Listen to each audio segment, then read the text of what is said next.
Hi, Dr. Woodland here. I want to start with a confession.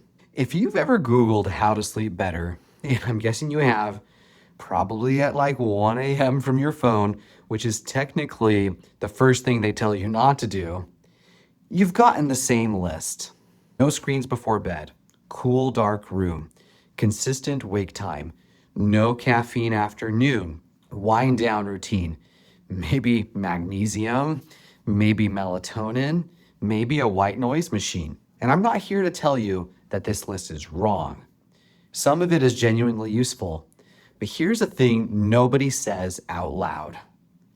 Let's become more aware together. So, what do people not say out loud? For people with real chronic sleep problems that have been going on for weeks or months or years, sleep hygiene advice almost never fixes it. And there's a specific reason for that. The reason is that sleep hygiene is designed to optimize sleep. It is not designed to treat the thing that's actually broken. And if you've been trying to optimize a system that has a structural problem, you already know it doesn't matter how much you optimize. The problem is still there in the morning.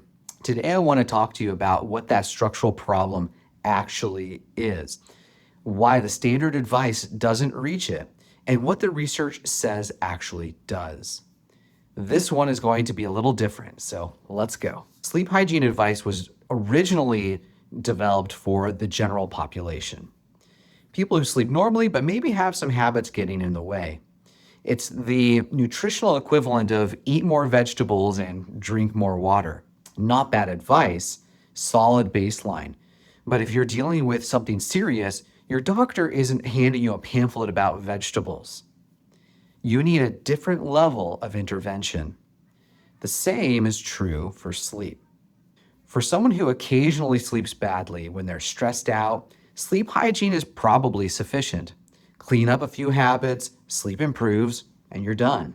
But for someone who has been lying awake for months, whose brain has learned to associate the bedroom with dread, whose nervous system kicks into high gear the moment they try to rest, for that person, sleep hygiene is basically just like rearranging deck chairs.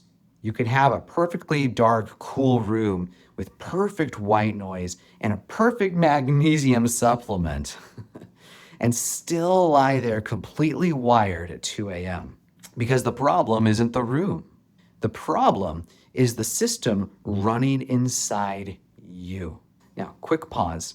If you want to understand which specific sleep pattern is driving your insomnia, there's a short quiz in the description. It takes 2 to 3 minutes and helps you to figure out where your particular system is stuck. And go check it out and then come back to the video. What is sleep hygiene missing? A few things, and they're important.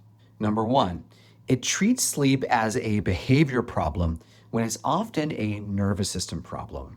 Sleep hygiene is almost entirely focused on behaviors.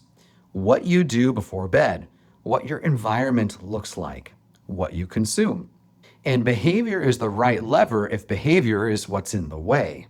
But for chronic insomnia, the kind that persists even when you're doing everything, quote, right, the issue usually isn't behavior. It's that your nervous system has gotten stuck in a pattern of nighttime arousal. Your brain has essentially learned to be awake at bedtime. That's not a behavior, that's a conditioned response. And you can't uncondition it by going to bed at the same time every night. Number two, it ignores the role of anxiety and hyperarousal. Most sleep hygiene advice is completely silent on the psychological component. But study after study shows that the thing most predictive of chronic insomnia isn't caffeine intake or screen time. It's anxiety. It's the fear of not sleeping. It's the vigilance and dread that people bring into the bedroom with them every single night. Sleep hygiene has nothing to say about that. It tells you what to do with your phone. It doesn't tell you what to do with the voice in your head that says, I have to sleep tonight or tomorrow is ruined. Number three, some of the advice can actually make things worse. And this is the one that really gets me. Take the common recommendation to spend more time in bed when you're not sleeping well, to, let's say, give yourself more opportunity to sleep. This seems logical, but for chronic insomnia, it often backfires. Here's why. When you spend more time lying awake in bed, you strengthen the association between your bed and wakefulness. Your brain is an association machine. Every hour you lie there, anxious and not sleeping, is another data point that your brain files under bed equals not sleeping. Over time, the bed itself becomes a trigger for arousal. The research-backed approach actually does the opposite. It actually restricts time in bed initially, which sounds brutal, but it's one of the most effective tools in CBT-I because it rebuilds the association between bed and sleep. But that's the kind of thing you'd never arrive at through sleep hygiene advice because it runs completely counter to the intuition. So what does work? Let me give you an honest answer. The most well-researched treatment for chronic insomnia, by a significant margin, is cognitive behavior therapy for insomnia, or CBT-I.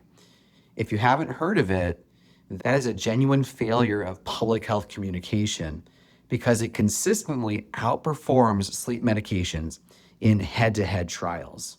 And the effects last longer. With medication, insomnia often comes back when you stop taking it. With CBT-I, the changes tend to stick because you're actually fixing the underlying pattern, not just suppressing the symptoms. CBT-I works on several levels simultaneously. It addresses the cognitive component, the beliefs and fears about sleep that are keeping your arousal level elevated. Things like, I need 8 hours or I can't function, or I've never been a good sleeper. These aren't neutral observations. They're thoughts that generate anxiety, and that anxiety feeds directly into the insomnia loop. It addresses the behavioral component using tools like sleep restriction and stimulus control to rebuild healthy associations between your bed and actual sleep.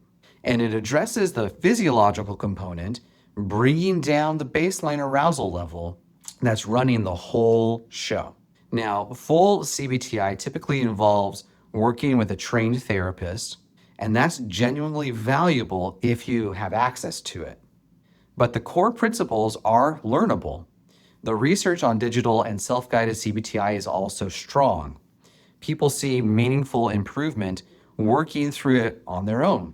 And that's a lot of what I cover in the eBook, the actual framework, not just the behavioral surface layer.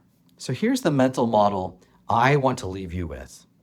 Think of your sleep system like a car. Sleep hygiene is maintenance, oil changes, tire pressure, keeping it clean. All of that matters and you should do it. But if your car has an engine problem, maintenance doesn't fix it. You need a mechanic who understands what's actually wrong with the engine. And trying harder on the maintenance, more frequent oil changes, premium fuel, fancy accessories, doing that is just going to frustrate you because you're solving for the wrong thing. Chronic insomnia is an engine problem. The good news is the engine can be fixed. It just needs a different kind of intervention than dimming your lights an hour before bed. And this is actually hopeful because it means if sleep hygiene hasn't worked for you, that's not evidence that you're beyond help. It's evidence that you haven't yet addressed the right layer. And that is a solvable problem. So to bring it together, sleep hygiene isn't bad advice. It's just the wrong tool for the wrong job. For a lot of people who are suffering with genuinely disturbed sleep, it optimizes a system, it doesn't treat a broken one. What treats it is understanding the actual mechanism, the arousal, the conditioning, the cognitive layer, and working on those specifically. That's what CBT-I does. That's what the research supports. And that's very different from what you'll find on most how to sleep better lists. If you want to go deeper on what that actually looks like in practice, what to do, in what order, and how to figure out which piece of your particular puzzle matters most, that's what the Insomnia ebook is all about. The link is in the description. And if you want to figure out which pattern is most dominant for you before you dive in, the quiz will help you to get oriented. Also in the description. Coming up next, we're going into something that I think is one of the most genuinely misunderstood dynamics in sleep: the relationship between anxiety and insomnia. Which one causes the other? The answer is more interesting than you might think and completely changes the approach. So make sure to subscribe so you catch it, and I'll see you then. And as we do so, we'll become more aware together, one step at a time.